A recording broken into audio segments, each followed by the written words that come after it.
No ar, Faladoria. Olá, estamos começando mais um Faladoria com vocês mais uma vez aqui, Pedro Rodrigues. Peço que vocês me sigam nas minhas redes sociais, tanto o TikTok quanto o Instagram. Tem um conteúdo bem bacana lá para vocês. E hoje aqui no Faladoria está conosco um artista, Júnior Alexandrino. Olha só que legal, o Júnior veio aqui conversar um pouco com a gente sobre o trabalho dele. Ele que é um educador, a gente pode chamar Educador assim, social. né? Educador social, né? Assim que Exato. chama, né? É. E você faz aquele trabalho que a gente vê assim, meio que. A minha lembrança afetiva que eu tenho com o seu trabalho, sabe o que é? TV Cultura. TV Cultura, assisti bastante. Castelo Rá-Tim-Bum. Eu gostava muito do. Não, você. Castelo Rá-Tim-Bum é muito novo. É novo ainda, né? Eu gostava do Rá-Tim-Bum. Rá-Tim-Bum. Rá-Tim-Bum, aquele que falava assim: senta que lá vem história. Caramba! Pedro, eu lembro do Castelo Rá-Tim-Bum de um desenho que eu lembro da cena, assim, mas eu não lembro o nome. Tinha uma menina que ela sempre andava com um papagaio, era um desenho na TV Cultura, e ela cortava uma manga deliciosa naquele programa, assim, a manga dá vontade de comer aquela manga de tão deliciosa. E o lugar também, né, a terra, o chão, era um desenho, acho que ele era, não sei se era nordestino, indiano, mas eu só lembro da cena, eu não lembro o nome também desse desenho. Também, eu não tenho recordação desse lembro de outras coisas. Eu lembro do Castelo Rá-Tim-Bum, do Rá-Tim-Bum que mostrava como é que fazia as coisas, adorava. Viu? Como se faz. Ah, eu lembro Eu dessa. adorava isso daí. Nossa, eu era. Quando você fala de desenho, eu lembro muito quando eu estava em João Pessoa, Paraíba, do Black Kamen Rider e o Jaspion. Não sei se você assistiu. Claro, quem nunca assistiu Jaspion? Meu amigo, Jaspion é um fenômeno. Tava Todo com 6 mundo anos. assistiu Jaspion. Não Jaspion, tem como incrível. assim não ter assistido Jaspion, né? Porque daí quando eu Essa lembro meninada nova não sabe o que eles perderam de não ter assistido Jaspion, Changeman. Nossa, Changeman. Eu era o Change Griffon. Ah, Você era qual? Você era qual? chegando naquela moto assim do Black Kamen Rider. Mas você é de João Pessoa, na Paraíba. Eu sou de Mogi das Cruzes, mas eu me considero um paraibano, porque eu nasci em Mogi, mas eu fui bem pequeno assim pra Paraíba, então não tenho lembranças de Mogi das Cruzes. Entendi. Não tenho vivência, não tenho memórias, foi só o local que eu nasci. Mas me considero, assim, como educador social, um artista, como paraibano, né? Como Entendi. Você pegou nordestino, toda a cultura raiz. de lá, né? Cultura de lá. Hoje tem amigos que falam que é o paraibano mais paulista do... Aí você veio pra cá com quantos anos? Eu cheguei aqui com 7 anos, logo após a Copa do Mundo, em Então já 94. virou paulista de novo. Vira paulista de novo. Virou paulista de novo. É porque as minhas memórias, né? Eu sempre falo de memórias, assim, a minha trajetória é marcada por memórias. Aqui, assim. quer ver? Aquele negócio que quando a gente entra aqui no estúdio, como é que é o nome daquele negócio que a gente abre? Porta. Paulistano? Paulistano. Paulistano. Eu não, eu sou paulista, quer ver, ó? Pergunta pra mim. Como é que você chama aquilo ali quando você chega aqui no estúdio? Porta. Paulistano. Aliás, eu sou paulista. Paulista, que é quem nasceu no interior, né, de São Paulo. Você é paulistano. Paulistano. Porta. Porta. E eu falo porta. Porta. A minha mulher fala porta. Né? E aí essa minha lembrança, Pedro, assim, essas minhas memórias, né, em João Pessoa, Paraíba, eu curto muito, assim, porque é uns momentos enquanto eu me reconheço, enquanto criança, as lembranças, e ali com 5, 4 aninhos, 6, minhas vivências foram muito fortes na Paraíba, né, porque quando eu estava ali em João Pessoa, não tinha supermercado, a gente não tinha padaria, se a gente quisesse comer a gente tinha que caçar, a gente tinha que plantar para comer. Então, algumas coisas, algumas vivências, eu lembro do meu pai, né, me ensinando a pegar, por exemplo, caranguejo no mangue, né? Então, ó, você vai ver o buraquinho aqui, você começa por esses menores, coloca o braço até lá no final, tateia ele e depois pega ele por trás. Pegar o dedo, Então, assim, aí não? você tem um segredo, né? Ele tá aqui no final, aqui no buraco, quando você chegou, você vai tateando ele, e aí você sabe a posição que ele tá, põe a mão por trás e pega ele por trás. Entendi, porque você pegar no dedo é um perigo, né? Perigo. Eu já tomei do pequenininho assim, dói bastante. Mas o grande diz que até pode arrancar também, dependendo da força e do Ainda mais tamanho. criança, né? Porque o dedo é mais fininho, né? Mas a vontade de comer era maior, né, meu? Certo. A fome. E você teve uma experiência, pelo que eu já conversou antes aqui de começar, você teve uma experiência bacana com a sua bisavó, né? Com a minha bisavó, a Josefa, assim. Eu lembro da minha bisavó e lembro também da minha avó por parte de pai, assim. A minha bisavó por parte de mãe. reunia, eu lembro de flashes assim de reunir a gente para contar histórias, né? Um chão de terra batido Uhum. e ela com aquele lenço azul na cabeça. Eu trouxe até o lenço dela. Acho que eu deixei. Tá aí o lenço dela? Tá o lenço dela. Pega lá a produção. Aqui nós temos aqui, ó, aqui é um podcast completo. Tem produção aqui, ó. Produção, pega o lenço da dona Josefa. Tá numa bolsinha preta. É azul o lenço? Uma Não. preta, uma bolsa preta. Não. Tá na bolsa preta. Mas você sabe que eu tava vendo esse negócio da sua avó, dona Josefa? E destravou uma memória minha, uma memória afetiva minha. A minha avó me contava a história quando eu era criança. Ela não tinha essa mesma diversidade que a sua bisavó tinha, de contar várias histórias, de buscar o cordel e tal. Mas ela me contava muita história do Pedro Malazarte. Ah, ela me contava também depois do Malazarte. Eu sei, depois eu posso contar uma bem legal. Com também. certeza. Eu fui assistir, não tem muito tempo, fizeram um filme do Pedro Malazarte, né? Se eu não me engano, a Globo fez o que costuma fazer, de comprar e dividir em 2, 3 Sim. capítulos, falar que é uma série, mas Uma era um série. filme do Pedro Malazarte, assisti quando passou na Globo. Como Mazzaropi também, eu ouvi muita história de Mazzaropi também. A Globo também pega isso, né? E transforma Entendi. nessa série ou filme também. E Mas o eu ouvi lenço da Dona Josefa? E aí o lenço da Dona Josefa, cara, ela colocava assim, ela fazia assim com o lenço azul na cabeça, colocava assim, ó, assim, amarrava aqui atrás. Minha bisavó Josefa, cara, e ela reunia a gente no terreiro, pitava um cachimbo, né? E pra gente aquele cachimbo era mágico, parecia que quando ela pitava aquele cachimbo as histórias vinham na sua cabeça, porque minha bisavó, ela não sabia ler nem escrever. Uhum. As histórias E estavam como tudo é aqui. que. Não, mas eu vi qualquer coisa que você falou, que ela mandava buscar o cordel, né? Na feira, Comprar ela o cordel mandava porque ela não sabia ler nem escrever. Mas então, como é que acontece? como é que ela sabia o que estava escrito? Quem que lia pra Porque ela? daí eu lembro do meu bisavô também, lembro de primos, porque assim, quando a minha avó, parte de mãe, os filhos, ela mandava tudo para ser criado pela minha bisavó no Nordeste. Tá.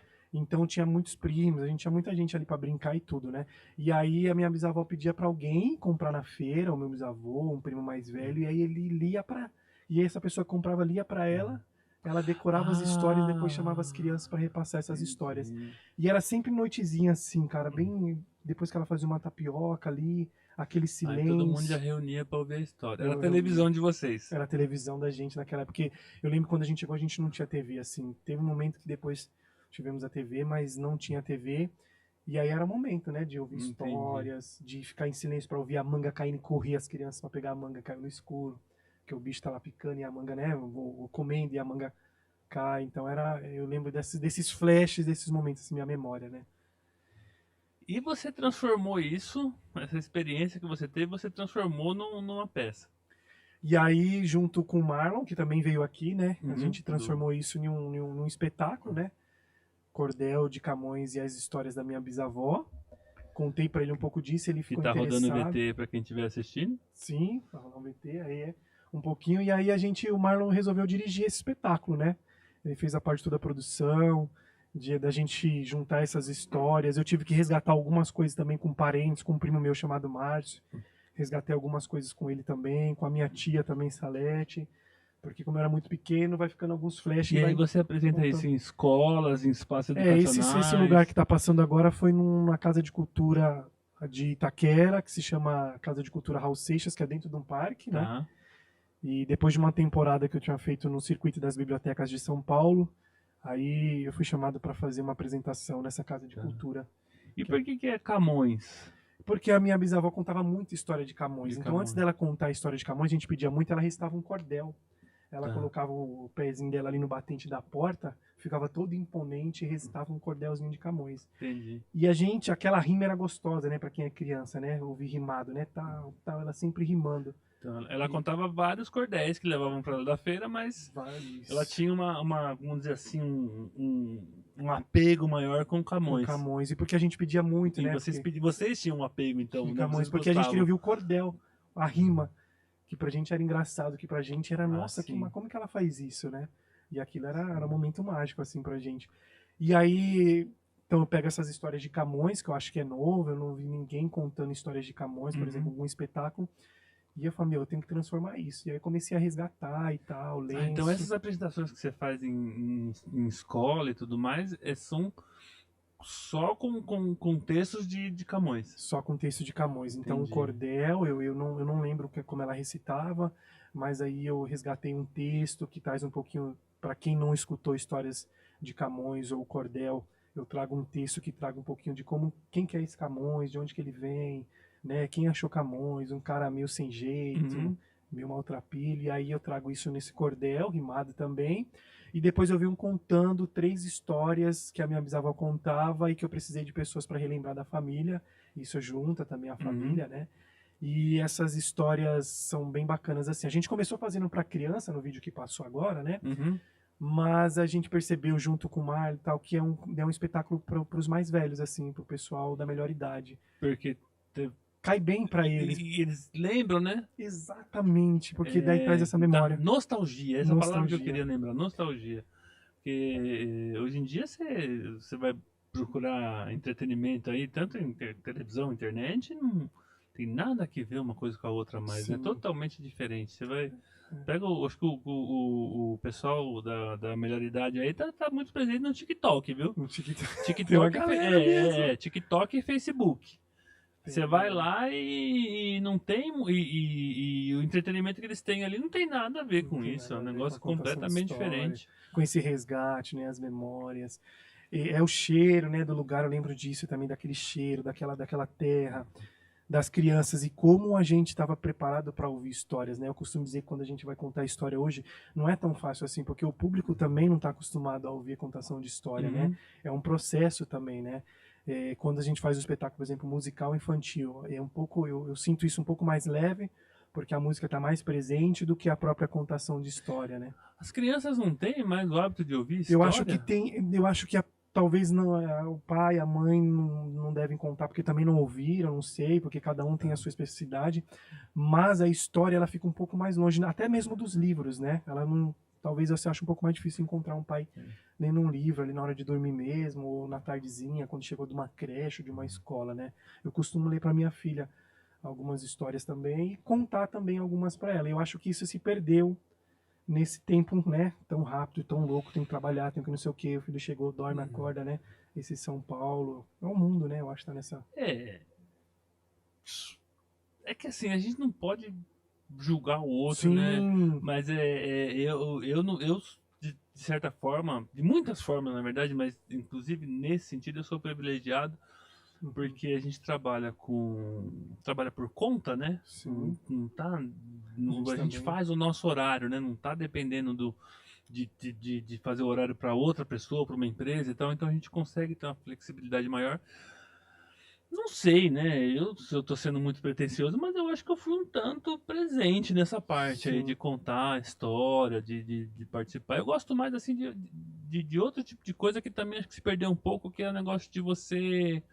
Das atividades, assim, né? Olha, vou pegar meu filho assim e falar, hoje você vai aprender a instalar uma lâmpada. Isso é legal. Você entendeu? Que da hora, cara. Hoje a gente vai consertar o carro, vai fazer tal coisa no carro, Sim. você vai me ajudar ali. Aí ele aprendeu a segurar a luz direitinho. Pra poder... Nossa, Pedro, isso me lembra do meu pai, assim, também, cara. Eu costumo dizer que meu pai é um artesão, e ele é um artesão de mão cheia, assim. Meu pai, quando nasce somos em 4 irmãos, né? Uhum. Eu e meu irmão Nordeste, a experiência, minhas irmãs já nascem aqui em São Paulo, e aí a gente vem morar, em 94, vem pra dentro de uma favela, depois de João Pessoa, Paraíba, né? Ali no 15 de novembro, não sei se você... E na Paraíba vocês moravam, pelo que você falou, uma casa com terreiro, com... Sim, na Paraíba foi muito difícil, assim. Era mais difícil lá do que aqui na favela. Do que aqui na favela, muito mais difícil. A gente não tinha... Era uma casa de cômodos vazios, assim, eu lembro de ter, acho que um colchão no chão, um mosquiteiro, porque tinha muita muriçoca, né, muito pernilongo, e a gente não tinha TV, a gente tinha uma dificuldade muito grande para comer, assim, eu nunca contei, eu conto para poucas pessoas isso, mas vou contar hoje aqui, assim, porque é uma parte que foi bem difícil, assim, da minha infância e do meu irmão, assim, a gente sofreu muito com essa questão da fome, assim, no Nordeste, não tem lugares onde você poder pedir, ou onde você vai ali ganhar alguma coisa, né? E a gente foi comer um pouco melhor na Paraíba quando a gente foi para a escola. Porque mesmo depois que você vem da escola, não tem o que comer, cara. Era farinha com açúcar. Eu lembro até hoje, uma caneca assim de alumínio, um pouco menor que esse copo aqui. E era todo dia farinha com açúcar. Quando tinha farinha ou quando tinha açúcar. Se não tinha uma Farinha açúcar, era de só a farinha mandioca, pura, não? farinha de mandioca. E quando você enjoava de comer ela seca, você colocava água, aí ia com água, fazia como se fosse um mingau. Enjoava do mingau, comia seca. E tinha dia que não tinha água mesmo, dorme que a fome passa, né? Minha mãe tinha uma fala bem assim que lembro muito bem disso, ó, dorme que a fome passa. Muitas vezes eu deixei, fingi que não estava com fome, porque eu via minha mãe chorando. Mesmo pequeno, com 6 anos, eu falava que não estava com fome para poder ver ela comendo a farinha, um pouquinho que tinha ali assim. Então tinha essa consciência. Foi bem difícil esse nosso processo assim no Nordeste. A gente era bem magro, assim, eu lembro que tava, né? E aí as coisas melhoram quando a gente chega em São Paulo aqui, cara. Eu lembro de uma galinhada que a minha avó, não minha bisavó, minha avó, que tava aqui em São Paulo, fez quando a gente chegou. Meu Deus do céu, cara. A gente comeu tanto. Não tava nem acostumado. Nossa senhora, cara. Eu não esqueço aquela panela com galinha assim cozida que a minha avó fez e as coisas melhoram aqui. Mas em João Pessoa foi bem difícil essa questão. Por outro lado, eu percebo que a cultura, a questão da brincadeira, a questão de estar na rua, da troca, do convívio, era mais intenso do que aqui em São Paulo, assim. Quando eu chego, as Entendi. coisas aqui é mais, né, escola, casa, tanto, sabe assim, mais regrado. Lá não, a gente entrava tarde da noite com chinelo marca de dedo, assim, bem pé de manga, então tinha essa vivência, assim. E tem uma cena que me marcou muito em João Pessoa, que eu guardo, assim, foi que eu e meu pai acordava quando era época de manga, 5, 4 e meia da manhã, para pegar manga no quintal dos vizinhos, porque a gente não tinha pé de manga, né? Então, para matar a fome, Mas o vizinho tava dormindo, a gente mas não sabia. não Pegava sabia, a escondido. gente, era a forma da gente, minha mãe acordar, meu irmão acordar, e ter um café da manhã ali que era manga pra gente comer. Então, 4 e meia, meu pai cravado, a gente acordava ali, meu pai ia lavar o rosto e tal, vai indo lá, Júnior, porque tinha um muro, e no muro tinha uma bancadinha. Eu falei, já subo já, né? Subo no muro, subo ali e fico esperando meu pai.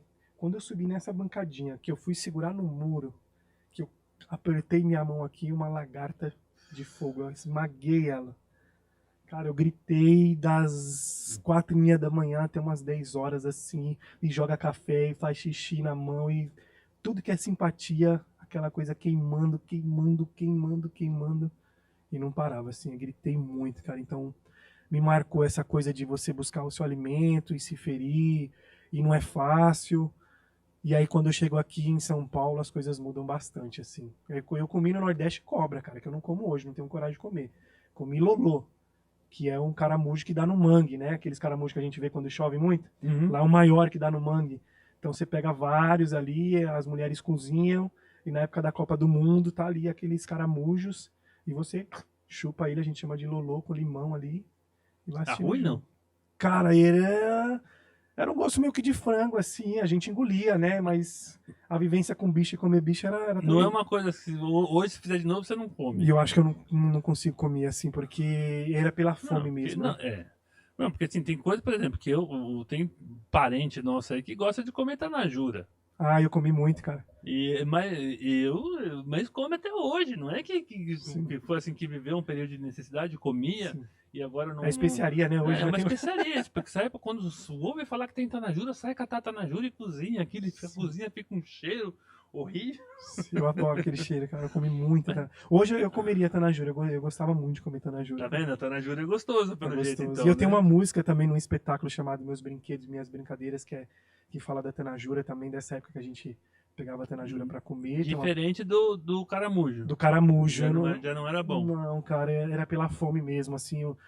Porque, sei lá, a gente comia com nojo também, né? Mas Entendi. matava a nossa fome, né? Tem naquele gente que paga caríssimo pra comer escargot, Então, né? Mas eu fiquei curioso no negócio da cobra. É bom carne de cobra, não? cara, eu lembro, ó, eu comi carne de cobra e carne de mussu. Também lembra o frango, a carne de cobra. Assim, o mussu é mais parece um torrão. A gente chama mussu, é uma cobra que dá no mangue também, preta. E aí a gente ia pro mangue pegar caranguejo e tinha uma parte assim de um lago mesmo, parado. E nas margens fica ali o mussu, né? Que ele vai comendo algumas coisas ali. Então a gente ia com um pedaço de pau. Uhum. E aí, meu, de um mussu a gente já matava ele pra comer mesmo. A cobra também. Ó, pai, viu uma cobra e tal. A gente ia atrás pra matar, pra comer a cobra. Gosto de frango, assim. E eu não comeria hoje. Mas eu comi carne de cobra, cara, bastante, assim. Você poderia ir pro Largados e Pelados numa boa, né? E eu não gosto de pernilongo, cara. Eu acho que não ia dar certo, assim. Eu tenho pavor de pernilongo, pavor. Eu não durmo, eu fico matando. Eu tenho pavor de Eu não pernilongo. tenho pavor, não tenho problema com pernilongo mesmo. Nossa. Eu terrível. É um caso sério pra mim, assim, não funciona. Mas aí você veio pra São Paulo, Aí cheguei em melhorou, 94. falou, vou trabalhar com educação, Não né? imaginava, cara. Você não imaginava? Não, quando eu tive experiências muito ruins, assim, na escola.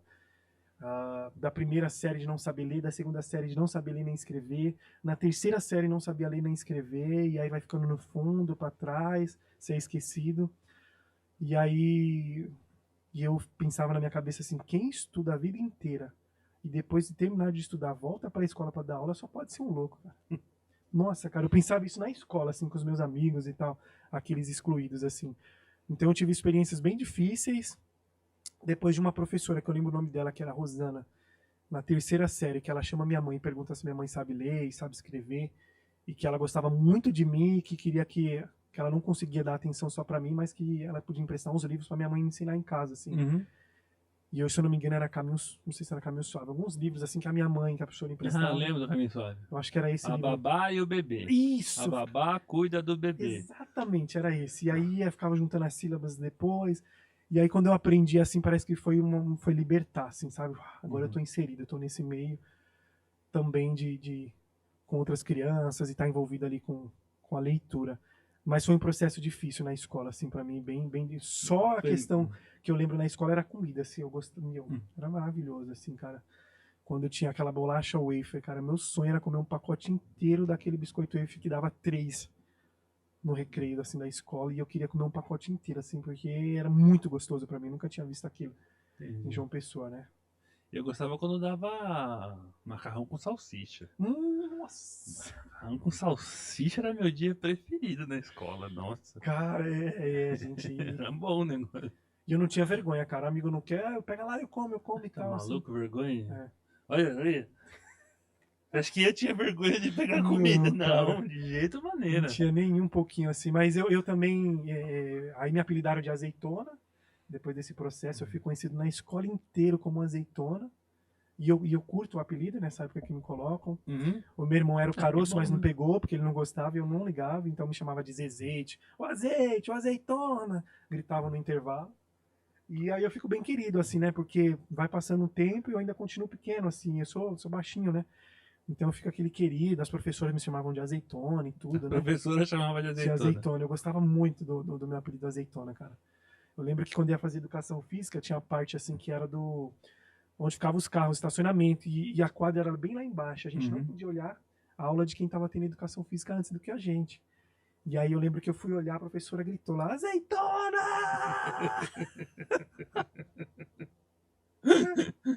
Que coisa, né, meu?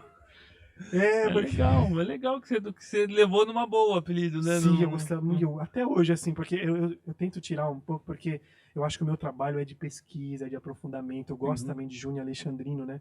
Eu deixo a azeitona na recreação, porque eu também faço festas e eventos hoje, e aí a galera me conhece como azeitona, porque eu gosto entendi. muito desse nome. Mas no meu trabalho, que é o principal, né, que é a contação de história, Pesquisa. é a pesquisa de memória, de resgate mesmo, assim, da minha infância, da minha família, essa pesquisa eu gosto de ser chamado como Júnior Alexandrino mesmo, assim, que é o meu nome artístico, né? E quando foi que você teve esse insight, assim, de dizer, eu vou ser contador de histórias, vou trabalhar com Cara, educação? então, aí quando eu chego aqui em 94, em São Paulo, Pedro, a gente vem morar dentro de uma favela, né? Tá. Da favela do 15 de novembro, onde tinha uma música do Racionais que falava que no 15 o chicote estrala. E eu fui morar nesse lugar onde o chicote estrala mesmo, e era realmente isso. Quando eu chego nessa favela tinha 50 barracos, e o resto era tudo mato, mas eu vi todo esse processo de violência, antes da gente ter uma facção que organiza tudo isso. Eu vi cada coisa morando numa favela assim. Tive todo esse processo de ver corpo caído na frente do seu barraco, e você tem que passar por cima e dormir na rua de cima na casa da sua avó porque não sabia se iam tirar aquele corpo, né?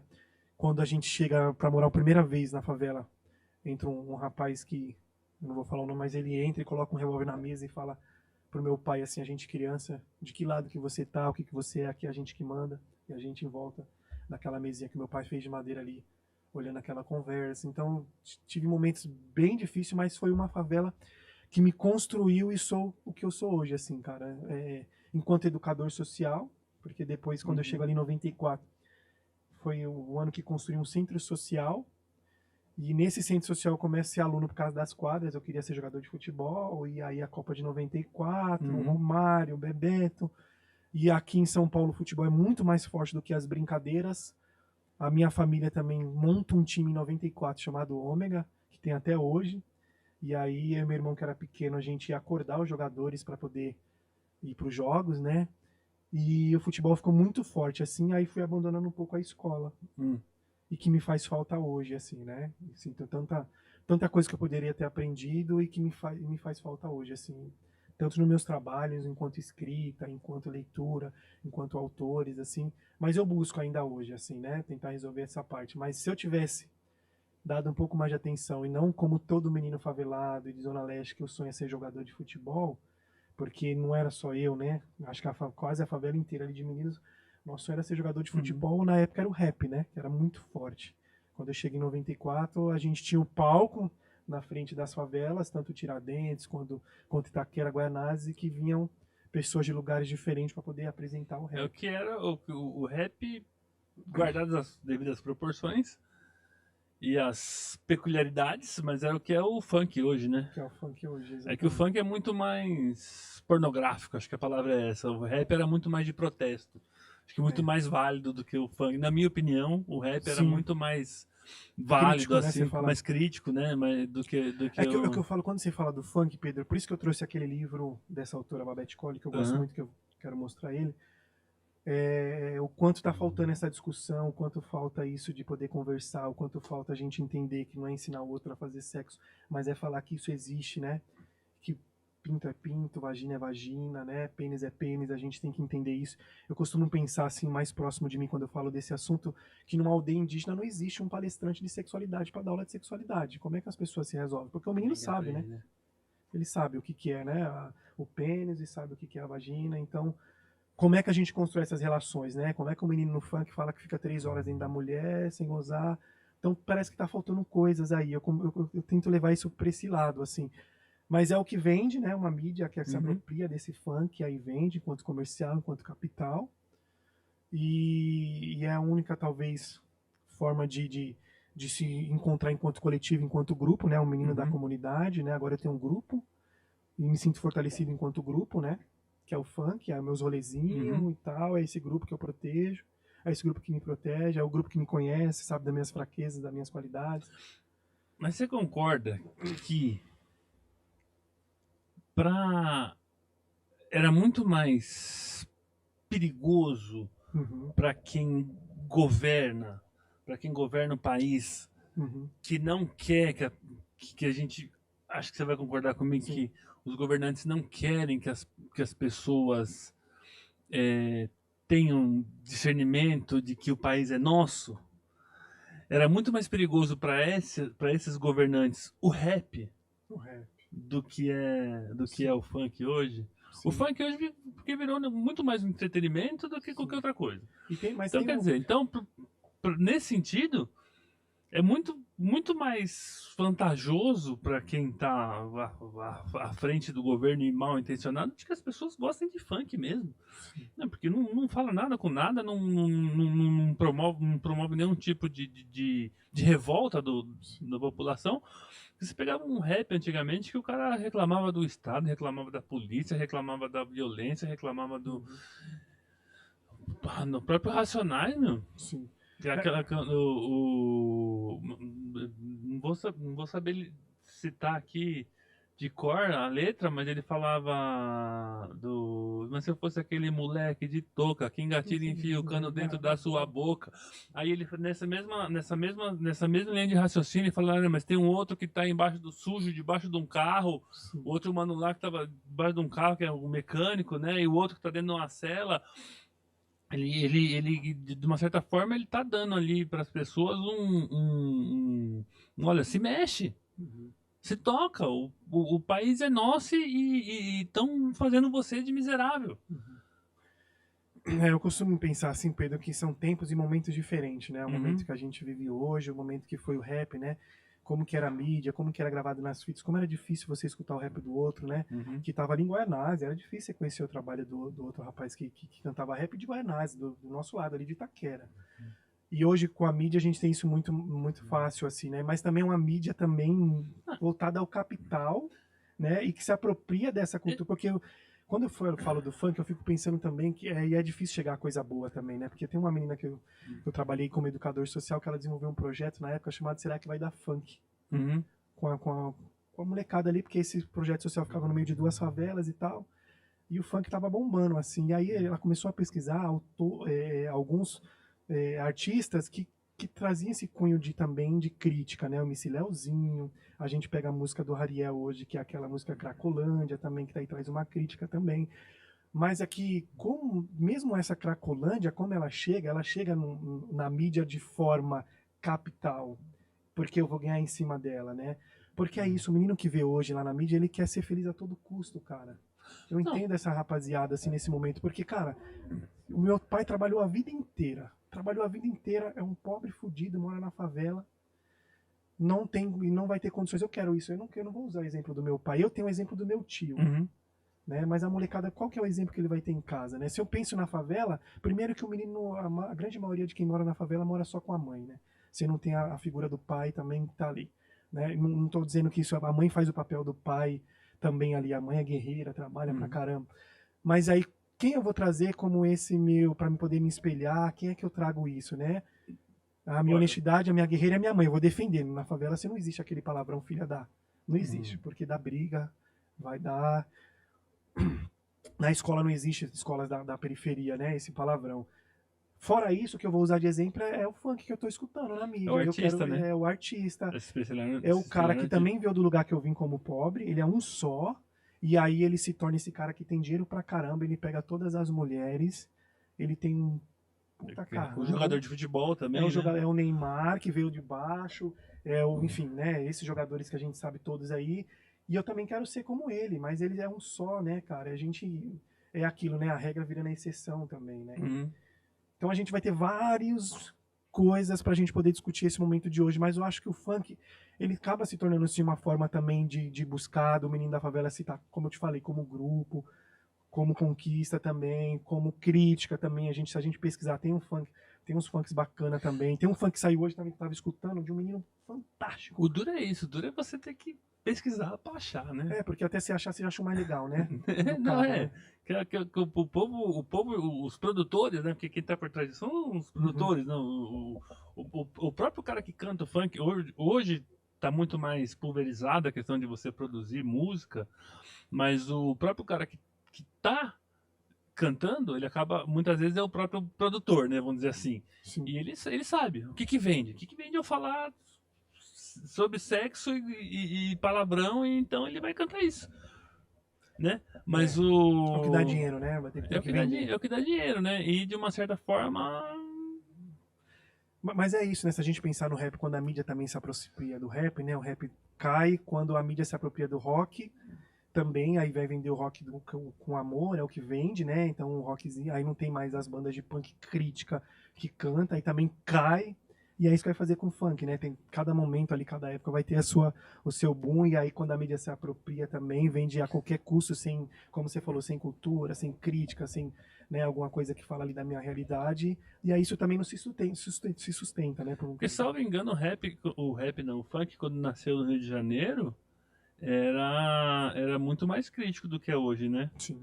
Não sei, não acompanhei a história do funk, vamos dizer assim, Sim. mas até onde eu sei foi isso, né? Quando surgiu no Rio de Janeiro o funk, era um negócio meio que. Era outro ritmo, era mais dançante, mas era meio que um rap modernizado, vamos dizer Sim. assim, né? Sim. Hoje em dia que a gente tem esse. E aí, Pedro, assim, a gente viajar, é gostoso, né? Conversar assim. Mas então eu chego aqui em São Paulo em. Não, mas já que a gente entrou no assunto, vamos mostrar o livro lá que você queria mostrar. Mas eu chego em São Paulo em 94, né? E aí eu tenho essa época do rap também. Tô nessa escola difícil, mas depois eu me encontro com esse apelido, com os amigos, com as pessoas mais próximas, e que também tinham as mesmas dificuldades, passaram, a gente se reconecta, né? Vai se conectando e tal, se encontrando seus pares. E quando eu completei 15 anos, cara, eu fui fazer um trabalho de mediação de leitura. Como isso? Eu estava sendo aluno de um centro social, né? Onde Depois eu virei educador e aí com 15 anos me chega uma oportunidade, você quer fazer um curso de mediação de leitura? O que é isso? Ah, Como trabalhar é que você com pode livro. mediar a leitura? Leitura. Não, eu ia falar leitura, eu já falei, eu tenho dificuldade com isso, eu não quero não. Não, porque quando você fala mediação, é mediar um conflito, Um né? Como é que vai mediar a leitura? Como é que Nossa, funciona isso? cara, então, eu nem pensei na palavra medial, o que eu veio foi a leitura. Eu já falei, não, vou passar vergonha, eu vou gaguejar, vou não sei o quê, todos aqueles traumas que a gente tem, né? Mas aí eu falei, não, vou me dar essa oportunidade de conhecer. Se eu não quiser, eu posso sair, pode sair. E aí, só que o curso também me chamou a atenção porque era em São Roque, cara. Uhum. Só 3 dias em São Roque, você não pagava nada, e você tem essa formação de mediação. Ah, eu queria viajar, eu queria sair aquela bolha, daquela favela ali, eu queria ir pra conhecer coisas diferentes. E aí foi o start, assim, de me apaixonar pelo livro infantil. De como mediar, de como ele é completo por si só. E aí eu conheço essa autora, Babette Colley, que eu fico apaixonado pelos livros dela, né? Esse aqui a mamãe botou um ovo, porque quando eu tinha 17 anos, mais ou menos, meu pai já tinha ido embora de casa, minha mãe sozinha, eu não sabia com quem conversar sobre isso, né? Sobre sexualidade, sobre essas coisas. Então eu me reconheço nesses livros aqui. Porque precisa conversar sobre isso, a gente precisa falar sobre isso, a gente precisa levar isso. Isso aqui não é pornografia, né? Isso aqui é literatura. E é literatura com qualidade, isso precisa estar na escola. Aí você se apaixonou pelo negócio e foi atrás, foi procurar Foi. estudar e para poder... Porque a mediação de leitura me encantou. Assim, a gente começou com 15 anos, eu estava nas EMEIs levando esses livros infantil e aí tirando da estante, porque a escola tem isso, né? Naquela época, as estantes, os livros eram como objeto sagrado, né? E a gente aprende na mediação de leitura que isso aqui é um carrinho, né? Isso aqui é um objeto cultural. O carrinho é um objeto cultural, a boneca, o brinquedo. Então o livro também é um objeto cultural. Ele não precisa ser uma Bíblia que tá, ou um objeto sagrado que tá ali que eu não posso tocar. Ele pode estar no chão mesmo. Então a gente espalhava os livros pelo chão, a gente usava o livro como um chapéu, né? O livro de capa dura dá para fazer um escudo, aqui um escudo e tal, né? Então eu posso fazer um disco também, mas aí vai rasgar o livro. Acontecia isso. E aí então vamos colar esse livro junto, vamos construir. Porque o livro é importante para o seu amigo que vai vir depois também poder ver esse livro. Então isso era um processo de como levar esse livro de forma diferente.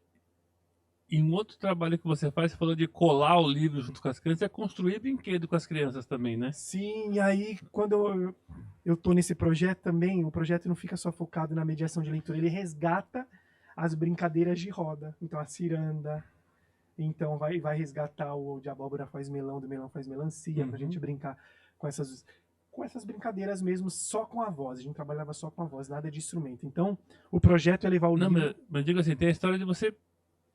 Que aí eu vou chegar no brinquedo. A brincadeira me faz chegar na construção do brinquedo. Que também tem a ver com João Pessoa, Paraíba. Que aí eu vejo na feira um cara vendendo, a gente não tinha condições, ele percebeu e ensina a gente também a fazer um primeiro brinquedo, que é esse carrinho que eu vou mostrar. E depois eu fui construindo outros e outros, mas tudo está conectado, sabe? Eu começo a conectar a minha infância com a minha trajetória educacional e o que eu quero ser.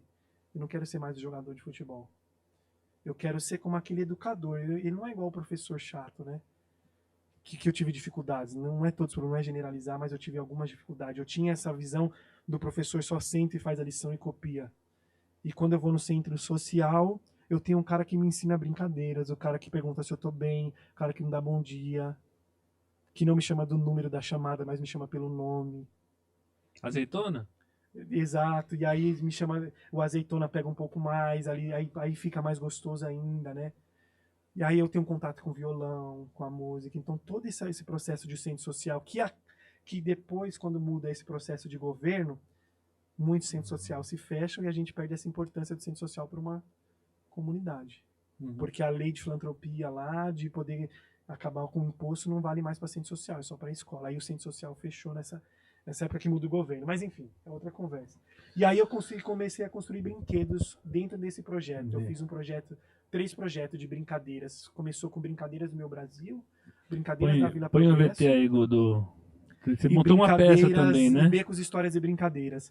Que aí se constrói nesse espetáculo que tem um espetáculo que fala da minha infância em João Pessoa, mas que já tem a expertise da construção dos brinquedos, né? Então ele vai ter o caranguejo, como a formiga, construída também de material de sucata, né? Então ali de um pote de detergente, de amaciante. Eu tinha também nesse espetáculo, só que ele ficou muito comprido, Pedro. Esse carrinho que eu vou, quando eu passar o vídeo, eu vou mostrar pra você. E você fez aqui em poucos minutos, né? Foi na Eu Geraldo, fiz né? Hoje eu fiz com 8, né? Mas a gente pedia 10, porque a roda aqui pode errar um pouquinho.